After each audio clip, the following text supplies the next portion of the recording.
कांग्रेस नेताओं की बुद्धि पर तरस आती है। जब चुनाव जीतते हैं तो ईवीएम पर कोई प्रश्न चिन्ह नहीं करते हैं, जैसे ही चुनाव हारते हैं ईवीएम पर प्रश्न चिन्ह करते हैं। अब ईवीएम पर सर्वोच्च न्यायालय ने बार बार कहा कि इसमें टेम्परिंग की कोई गुंजाइश नहीं है, तो ईवीएम का रोना इन्होंने बंद कर दिया। अब वोटर लिस्ट पर टपके हैं, अटके हैं, और वोटर लिस्ट तैयार करने की एक वैधानिक प्रक्रिया है। मतदाता सूची का पहले प्रारंभिक प्रकाशन होता है, आपत्ति दावा बुलाए जाते हैं, आपत्ति दावा का निराकरण होता है, निराकरण से कोई व्यक्ति असंतुष्ट है तो उसको अपील का भी प्रोविजन है।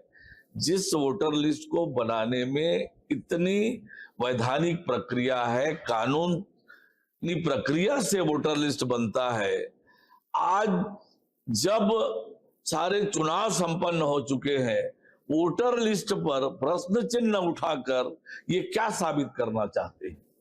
और एक तो कांग्रेस के नेता ये बोल रहे थे कि बैलेट पेपर से चुनाव होना चाहिए। बैलेट पेपर से चुनाव हुए, बैलेट पेपर में भी कांग्रेस पार्टी बुरी तरह से हारी। अब इनके पास ना ईवीएम बचा, ना बैलेट पेपर बचा, अब ये वोटर लिस्ट में पहुंच गए हैं और कल को और क्या कहेंगे इसका भी आप अंदाज लगाओ कि वोटर लिस्ट मामले में तो ये फेल होना ही है, किसी के गले के नीचे उतरेगा नहीं, क्योंकि उसकी कानूनी प्रक्रिया है।